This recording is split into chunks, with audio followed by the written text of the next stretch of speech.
Alright, so we're going to go ahead and go over the study guide. I'm going to do my best to speak through the problems, giving you as much detail as possible. So for number 1, we have, according to an article, a British woman born in 2003 has a probability of 0.27 or 27% of living at least 100 years. Suppose that you randomly select 200 women who were born in 2003. Will exactly 54 of them live at least 100 years? And we need to explain our answer. So, if we pick a random selection of 200 women, just because this article of this British woman had a probability of living at 27%, doesn't mean that 200 random women we select from somewhere else is going to have exactly 54 of them. So, for A, you would say no. And to explain your answer, you would just say sampling variability.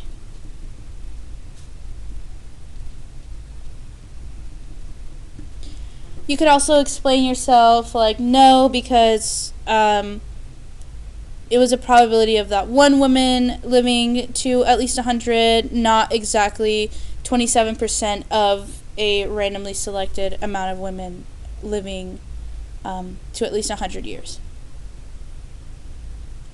So for B, we have, if we select a random sample of 5 women, what is the probability that all of them live to be at least 100 years?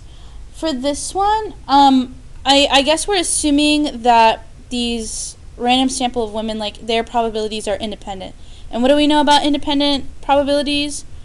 We know that we can multiply them, right? So one way that we can do this is, okay, I have the first woman. What's the probability that she lives to at least 100? That is 0.27. And then we know the second woman has also a probability of 0.27 of living up to at least 100. We're going to do this 5 times because we have 5 women, right?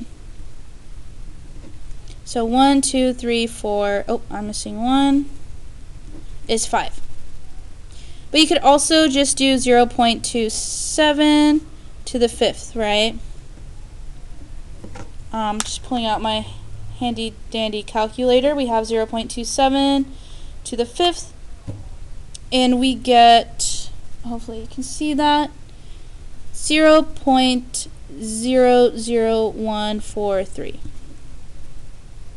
Now you're thinking, okay, do I really have to write that many numbers? Because our number was actually that.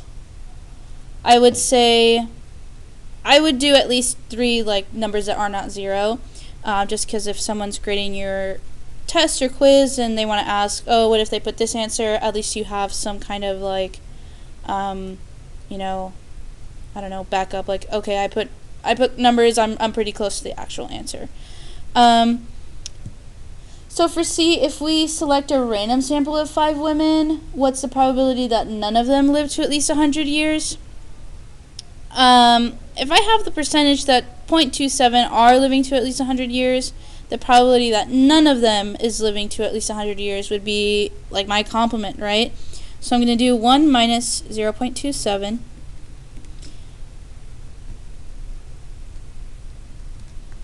That gives me 0.73. But that's only for 1 woman, right? I need 5 women. So what did we do for the first one with the sample of 5 women? I took it to the 5th. So I'm going to take this one to the 5th. And that gives me 0.207. So that's my answer for that one. And then if we select a random sample of 5 women, what's the probability of at least one of them living to at least 100 years? What do I know about my at least probabilities? Probability of at least 1 is equal to 1 minus my probability of none. But we already found that, right? The probability of none was my 0.207. So I'm going to do 1 minus 0.207. That gives me 0.793. And then I rounded. You may have gotten 0.7926, but I just rounded to the third, which is usually what, like, your homework has you do that, right?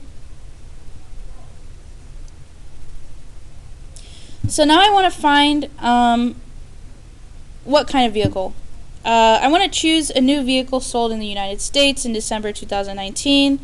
At random, the probability distribution for the type of vehicle is chosen, I can't read, but the type of vehicle chosen is given here. So I have this probability table.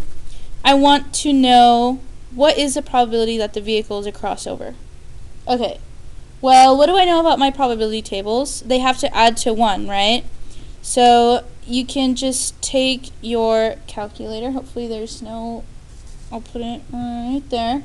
So I have 0.28. I'm just adding all the individual probabilities since I know they have to add to 1. 0.18 plus 0.08 plus 0.05. That gives me 0.59. But now I have to subtract 1 from that, so 1 minus 0.59. Then I know that this question mark right here is 0.41. So my probability that the vehicle is a crossover is 0.41. Now I have that given that the vehicle is not a passenger car, what is the probability that it is a pickup truck? And then we can see that it's a given probability. What do we know about our given probabilities? I'll just do it down here. So this is B. Probability of A given B is equal to the probability of A and B divided by the probability of B. I'll move that up a little. So with my scenario here, I have given that the vehicle is not a passenger car. Any sentence that follows my given, or any like set of whatever situation I have after my given, that's always going to be my B event. So I have probability of given that the vehicle is not a passenger car. What is the probability that it is a pickup truck? So I have the probability of pickup truck given, right, given not passenger car.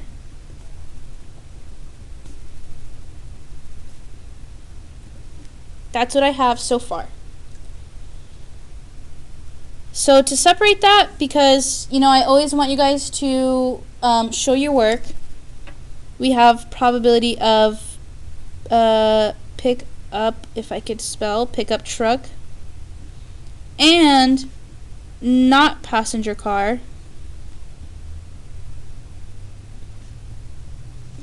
over probability of not passenger.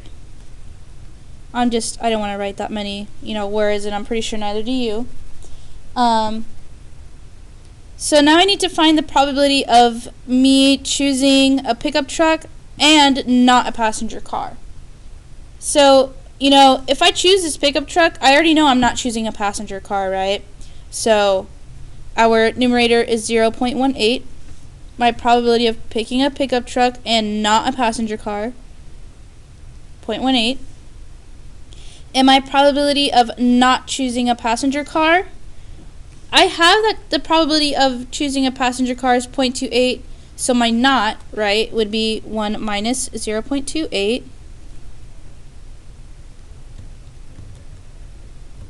I get 0.72, so my denominator is 0.72. Another way that you could have gotten this denominator right here is by adding this one, this one, this one, and that one, because that's everything that's not a passenger car, right? You would still get 0.72. And if you divide that, we get 0.25. So that's our answer for B, 0.25.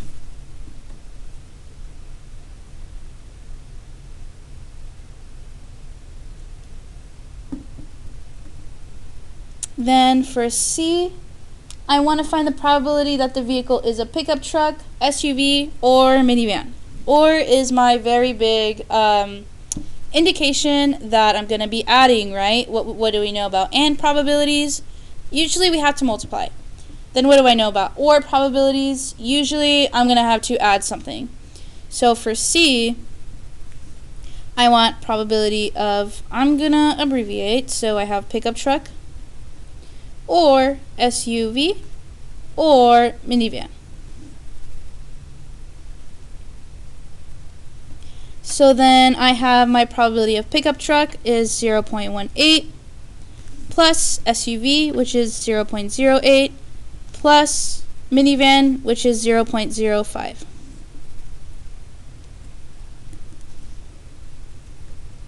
Just plugging it into the calculator because I don't have the answers in front of me. You should have gotten 0.31. So my answer for C, 0.31.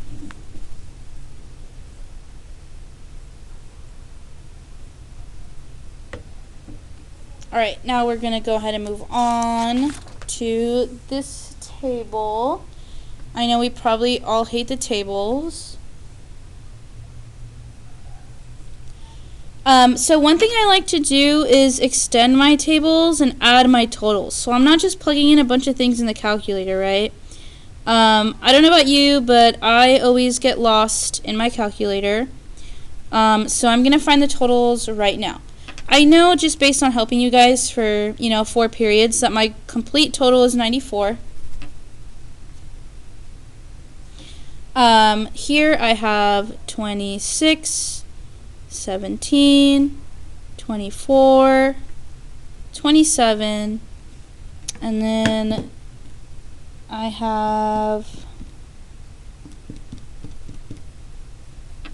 36, and then 94 minus 36 is 58. So, I mean, you could choose to do that, or you can, if you're fine and you feel confident plugging in everything into the calculator, that's fine too. I guess it's just personal preference. So for A, I want to find the probability that the selected subject preferred brand C. So what I want to do is find the total number of people who preferred brand C. I have 24. So I have 24 people preferred brand C. But I have 94 total subjects, and we know probability, it's going to be a decimal, so I have 24 over 94. That should give me 0.255. Now I want to find the probability that the selected subject preferred brand C or is female. Right, so when we said on the last problem that or usually means we're adding probabilities, that is very much true. However, when we have an or probability and we're given a table, we're going to have to take away some overlap, right? Usually if we have a table or Venn diagram, there's going to be some kind of overlap. So what I want to do is find the number of people that selected brand C or preferred brand C, which is 24 over 94, plus the number of people that are female. So I have my total female is 36 over 94. But I have to subtract my overlap, right? I have to subtract my and. So I need to subtract the number of people that are brand C and female, which is 13 over 94. So minus 13 over 94. And then since they're all the same denominator, I can just plug into the calculator 24 plus 36 minus 13. That gives me 47 over 94. And I get 0.5 or 50%.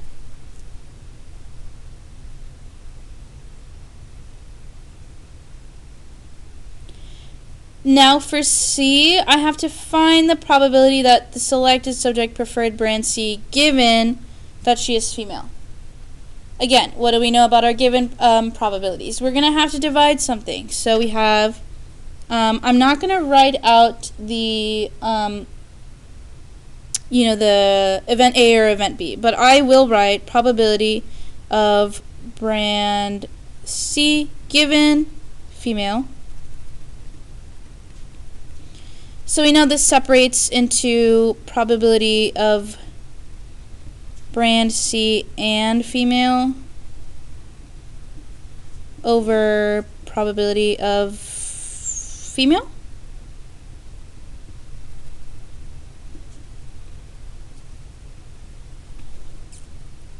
So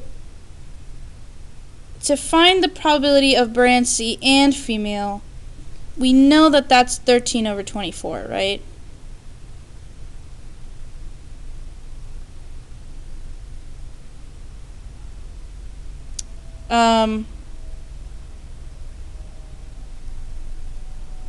I'm just thinking about another way that I've explained this to somebody. So one way that we can do this is actually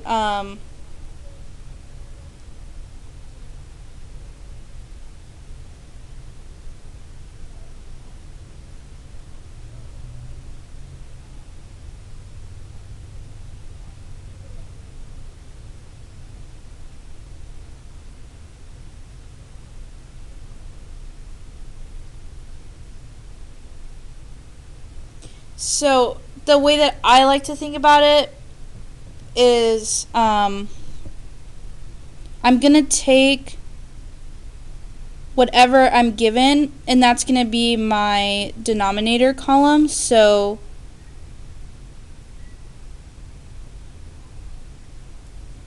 I know for my given, my denominator is going to be 36, right? Because that's my column total. And then I want to find what number I had for my and.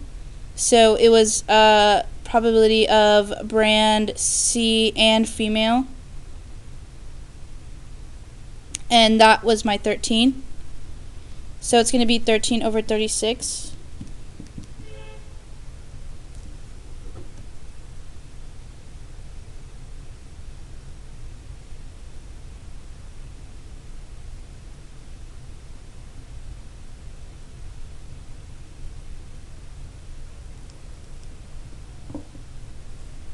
And then we get 0.36.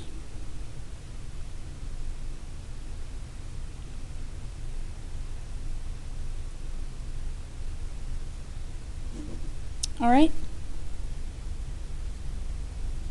So what I did here was just take my given. I know that's going to be my denominator. I will take that column total or row total for my given, which I had 36.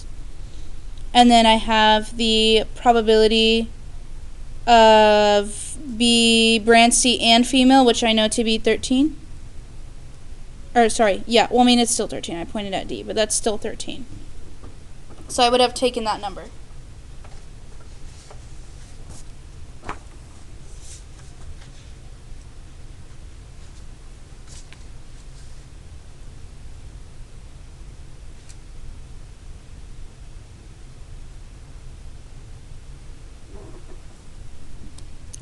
For 5, we need to make a Venn diagram. So we work at a pizza shop and we have the following information about the 7 pizzas in the oven. 3 of the 7 have thick crust and 2 of the 3 thick crust pizzas have mushrooms. Of the remaining 4 pizzas, 2 have mushrooms. We want to choose a pizza at random from the oven and make a Venn diagram to model this process. So we have our circles, right? And my 2 events are either having thick crust or having mushrooms. I have 7 pizzas total. I'm going to make my little box before I forget. And I know I might have some number left over. 3 of the 7 pizzas have thick crust, but 2 out of those 3 have mushrooms. So I know that 2 of the pizzas have both mushrooms and thick crust, so I know that 2 is going to go in the middle. And I need to take away the number of pizzas that have mushrooms and thick crust from the number they gave me that have thick crust. Because, again, 2 of those 3 thick crust pizzas have mushrooms. So 3 minus 2 is 1. So one of them only has thick crusts and no mushrooms. Then of the remaining 4 pizzas left over, since I have 7, 2 of them have mushrooms only. So I know that's going to be a 2. 2 plus 2 is 4 plus 1 is 5. That doesn't match up my 7, so that must mean that I have 2 left over that don't have either. So that's going to be your Venn diagram for 5. Oh, 0.361. I should probably add that one for C. Okay. Then for 7, just trying to get enough space in there.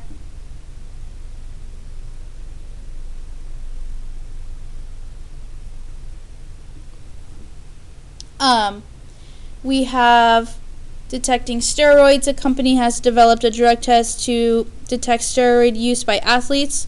The test is accurate 95% of the time when an athlete has taken steroids. It is 97% accurate when an athlete hasn't taken steroids. Suppose that the drug test will be used in a population of athletes, which is 10%.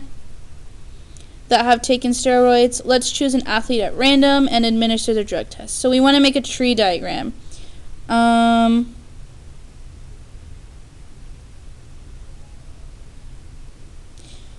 So we want to start with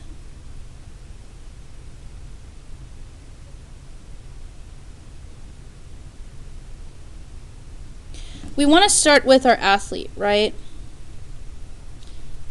And they either have taken steroids or haven't taken steroids.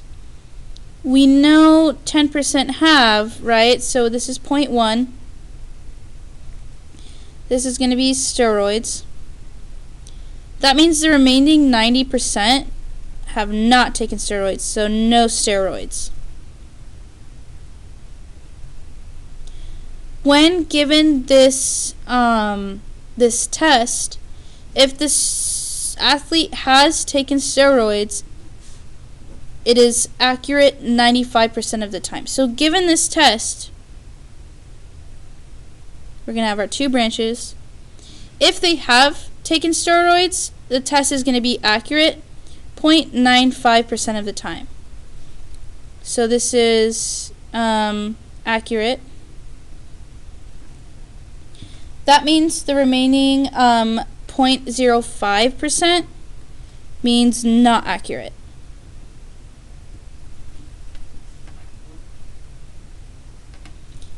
Then, if I have that they haven't taken steroids, I also have my 2 branches. This is going to be accurate, not accurate.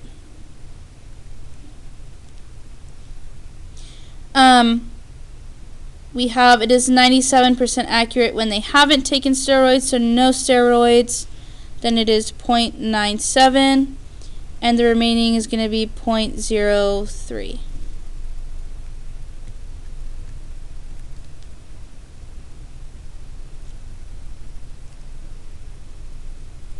So that's going to be my little Venn diagram.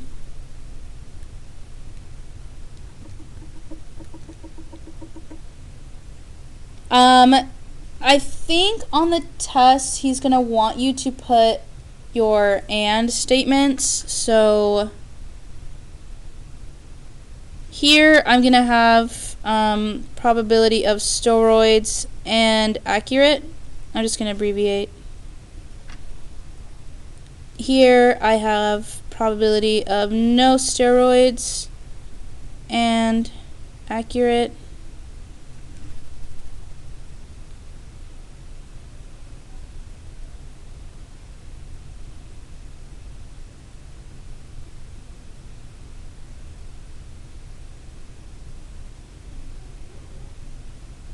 And then probability of no steroids and not accurate. I'm running out of room. This one's going to be probability of steroids and not accurate. So we want to find the probability that the randomly selected person tests positive. But first we need to find our AND probabilities, right? So we know when we have a tree diagram and our AND probabilities, we just multiply the numbers that are on the branches. So here we have 0.10 times 0.95.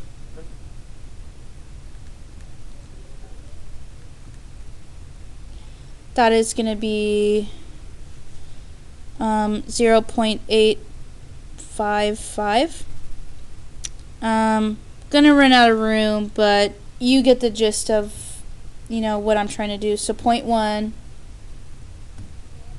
times 0.95, 0.05, because this is steroids and not accurate, I get 0.005. No steroids and accurate, 0.90 times 0.97, 0.873, and then no steroids and not accurate is 0.90 times 0.03. So I get 0.027. So finding the probability that the randomly selected student tests positive, which means they're testing positive for steroids. So they tested positive if they do take steroids and the test is accurate. So I have 0.855 plus, and then they would also test positive if they didn't take steroids and it wasn't accurate, right? Because then that means they gave them like a false positive. Because if they didn't take steroids and it was accurate, that means they tested negative. So we're going to take the plus 0.027 and we're going to add them, right? Because they're the only times where they test positive. So 0.855 plus 0.027, and I'm going to have 0.882.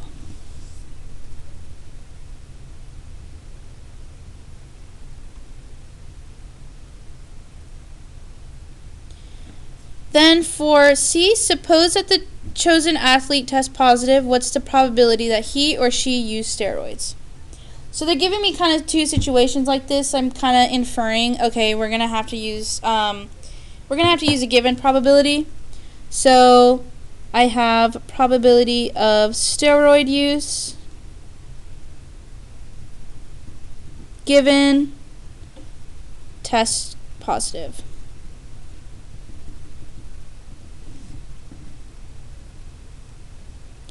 So then that breaks up into probability of steroids and positive over just the probability of testing positive, which we found that, so it's going to be very helpful.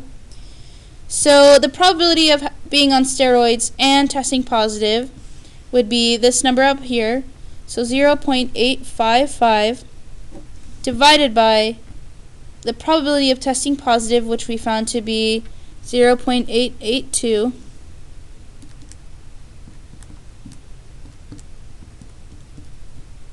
and we get 0.97, which is pretty high.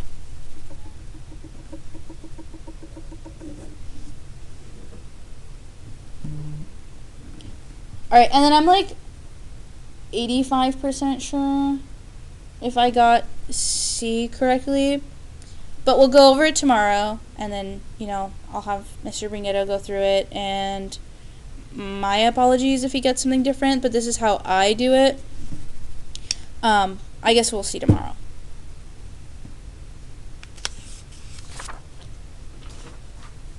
Alright, for the next part, it's just a bunch of multiple choice. So for 9, except 9 is not multiple choice. Mrs. I'm not going to try to pronounce that, often uses a computer program to randomly select 4 students from his class of 24 to solve a problem on the board. How many possible teams of 4 students can be created from this class of 24? Okay, now we're left to think, okay, does order matter? Does order not matter? In this case, order doesn't matter, right? Because I'm just choosing 4 random students from a class of 24. It doesn't matter who I'm choosing. So this is going to be a combination. I have 24, choose 4.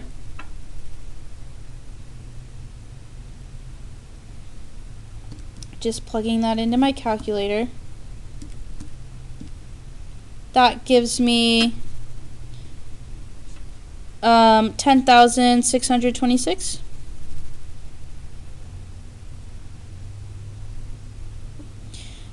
One day, Mr. Person, I think I said Mrs. in the beginning, poses a particularly challenging problem, and his random name generator produces a team of 4 students that includes 2 of the 3 top students in his class. What is the probability that a randomly selected group of 4 students will include 2 of the 3 top students and then 2 of the remaining 21 students? So when we have a probability in a combination problem, that's just going to scream, okay, I'm going to have to divide something. So I know I'm going to divide my numerator. So I want to guarantee that I'm choosing 2 of the 3 top students. So I'm going to do 3, choose 2, and then multiply how many ways I can choose 2 of the remaining 21. So then I have 21, choose 2. I need to guarantee that I'm not choosing those top students again. But then I have to divide from the total possible teams, right? So that's 24, choose 4. And then we get, let me just plug this in really quickly.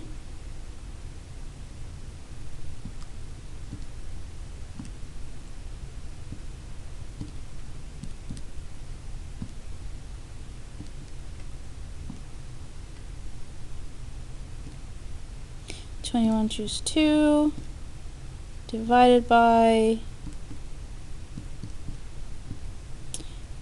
if I plugged everything in my calculator correctly, you should have gotten 0.06.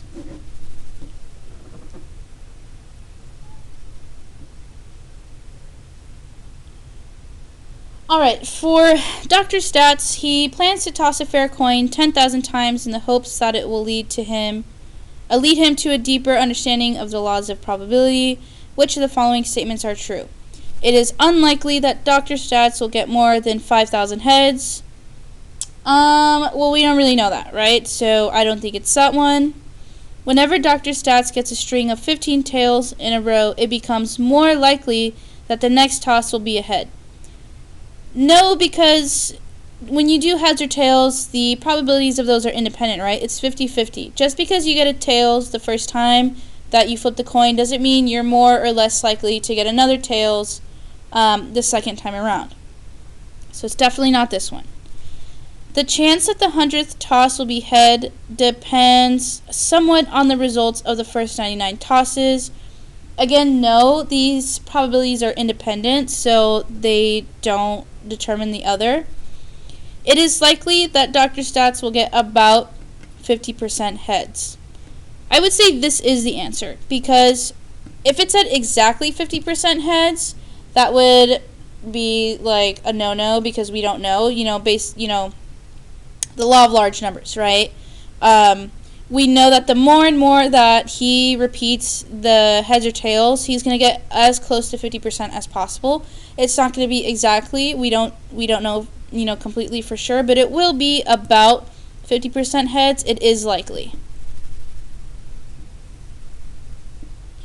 For 3, when 3-digit telephone area codes were first put in place in the US and Canada, the first number could be any digit from 2 through 9. The second number could only be 0 or 1, and the third number could be any digit from 0 through 9. How many possible area codes can be created with this format? So I have a 3-digit telephone area code. 1, 2, 3.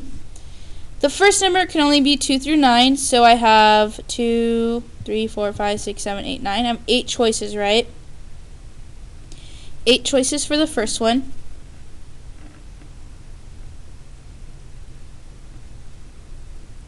The second number can only be 0 or 1, so I have 2 choices for that one. And the third number could be any digit from 0 through 9.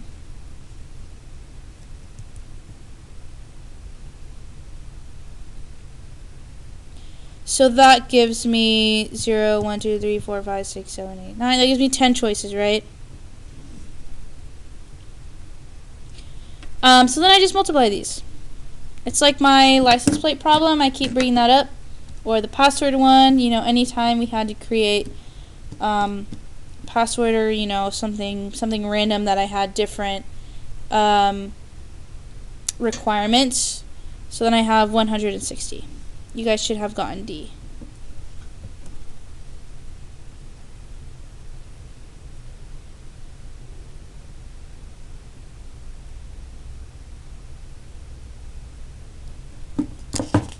Alright, moving on. We're almost done. We just have those additional problems. So we have another table. We have a random sample of 88 11th and 12th graders. The two-way table summarizes the sex of the students. Do you have allergies? Suppose we choose a student at random. So what's the probability that the student has allergies?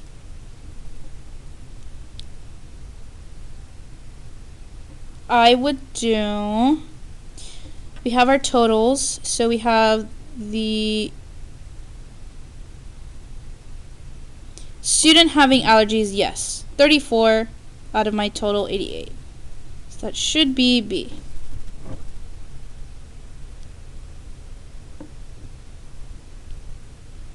I just took, you know, yes, allergies, regardless of sex, is 34. I have the total amount of students is 88. Which of the following is true about the events student is female and student has allergies? The events are not mutually exclusive, but they are independent. So mutually exclusive means that they can't happen at the same time. So it's like, what's the probability of me like having blue hair and the probability of me having red hair? They're mutually exclusive because they can't happen at the same time, right? Like if my whole head of hair was blue, it can't also be red at the same time. I don't know, that was just the first thing that I came up with, but they're saying that they are not mutually exclusive, which means they can happen at the same time, but they are independent, which means one doesn't predict the other. So saying, okay, the student is female, that means they're more likely to have allergies. It might be this one. The events are mutually exclusive, which means they're saying they can't happen at the same time, but they are not independent, so they depend on each other. I don't think it's that one. The events are not mutually exclusive, nor are they independent. So they can happen at the same time, but they are dependent. I don't think it's that one. I have the events are both mutually exclusive and independent. So they can't happen at the same time, but they're independent. I don't think that's true either. So it's just A.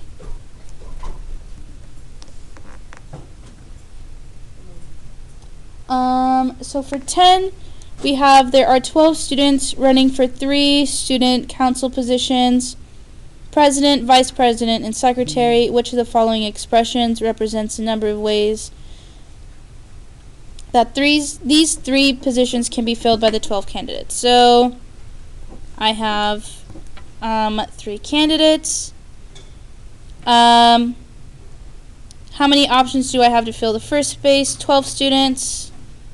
For the second space, I have 11 students. For the second space, I have 10 students. Because I can't have the same student doing 2 jobs, right? So that's going to be B. If you didn't immediately go to this and you wanted to try a permutation, you could do 12p3 in your calculator, and you're going to get the same answer.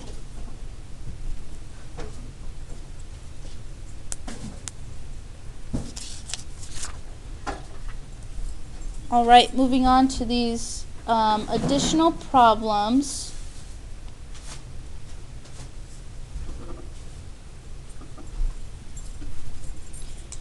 So we know that probabilities can be between can be any number between 0 and 1.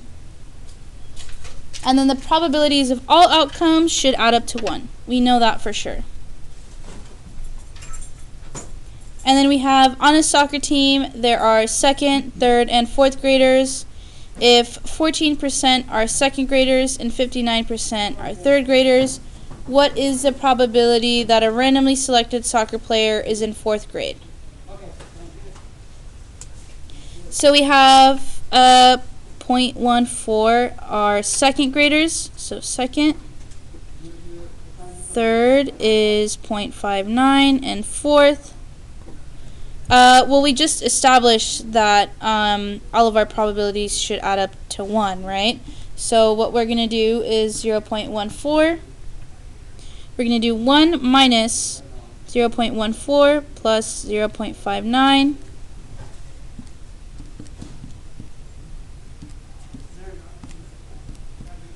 So then we have that 27% of those students are in 4th grade.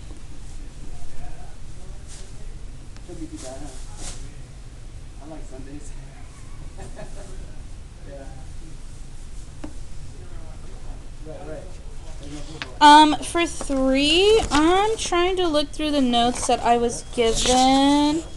I don't currently have access to your quick notes, and I think that would have been really helpful to doing this one. So I'm just going to let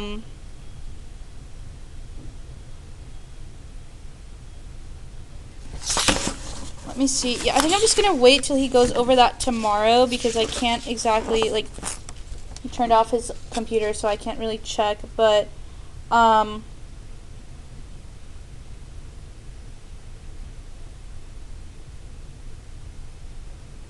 it seems like it should be really simple, right?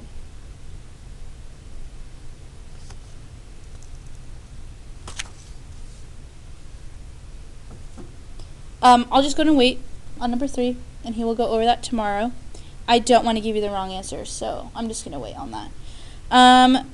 For number 4, when playing solitaire, you have a probability of 0.7 of winning. Assume the outcome of each round is independent. So explain what the probability means. You would say we have a 70% chance of winning solitaire. That's what that means in context. If we play if we play 4 rounds and lose every time, what is the probability that we lose the next round? Well, if you have that the probability of winning is 0.7, what's the probability of losing? 1 minus 0.7. So the probability of losing the next round is 0.3 or 30%. Then what is the probability that I lose the next 2 rounds? Well, if I know that the outcome of each round is independent and I have the probability of losing, the probability of losing the next 2 rounds is just 0.3 times 0.3. And that gives me 0.09. Which makes sense, right? Because I have a higher chance of winning than I do of losing.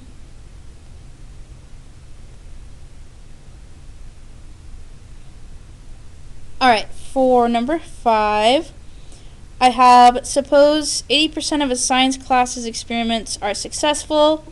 If you are going to conduct a simulation involving successful and unsuccessful experiments, how could you assign digits 1 through 10 to represent the experiments? So, I know that 80% are successful. I need to emulate that with my numbers 1 through 10. So I know I need to make the digits 1 through 8 being a successful experiment because I have an 80%, right, of success. And then unsuccessful is going to be 9 through 10 because then I have a 20% chance of being unsuccessful. I can't say that word for the life of me, but that's okay. So next, in the cafeteria, 50% of students chose pizza, 30% chose chocolate milk, and 15% chose both. If a student is randomly selected from the cafeteria, what is the probability that the student chose pizza or chocolate milk?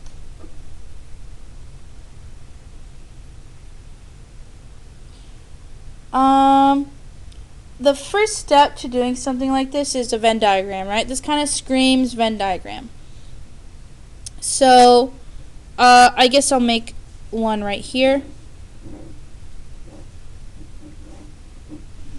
So I either have pizza or milk, and I know 15% chose both. This is kind of like the one that you had on your quiz, right? So there's a little baby 15 in the middle.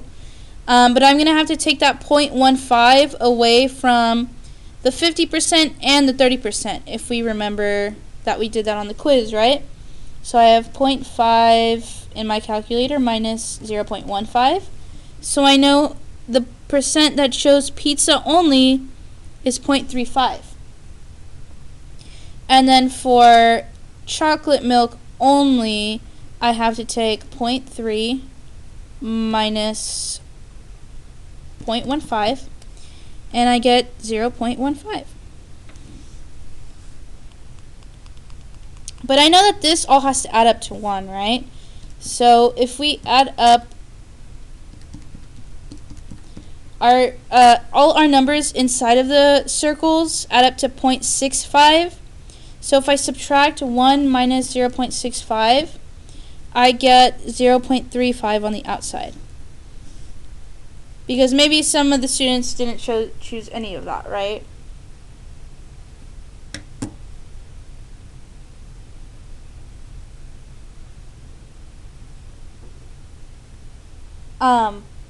And then let me refer back to the quiz really fast.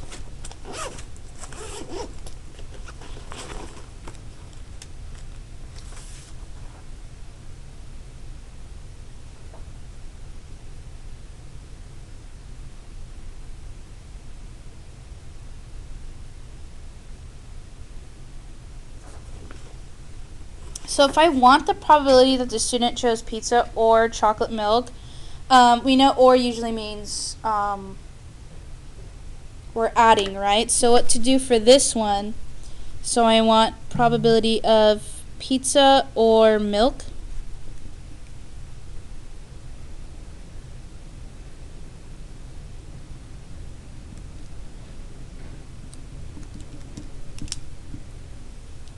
I'm just going to add up these percentages right here.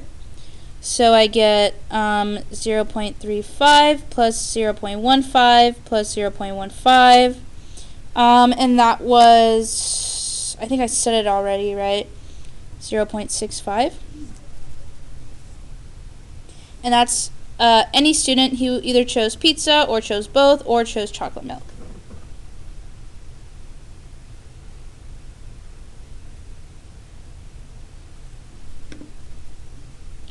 Alright, so lastly, finally, sorry this video is so long. There are 13 people in a meeting. They need to select 3 people for roles to help the meeting run smoothly.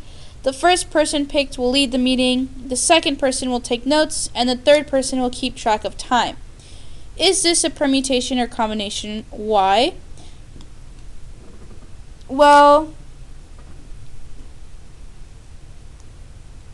if we have that once we choose the first person, they already have a role. That means the second person has to have a different role, different than the first one. So I think that order does matter. So hopefully I'm right. Again, Mr. Bringito might, I'm just really worried. I don't want to do anything wrong for you guys, but I'm going to say permutation. Because order matters.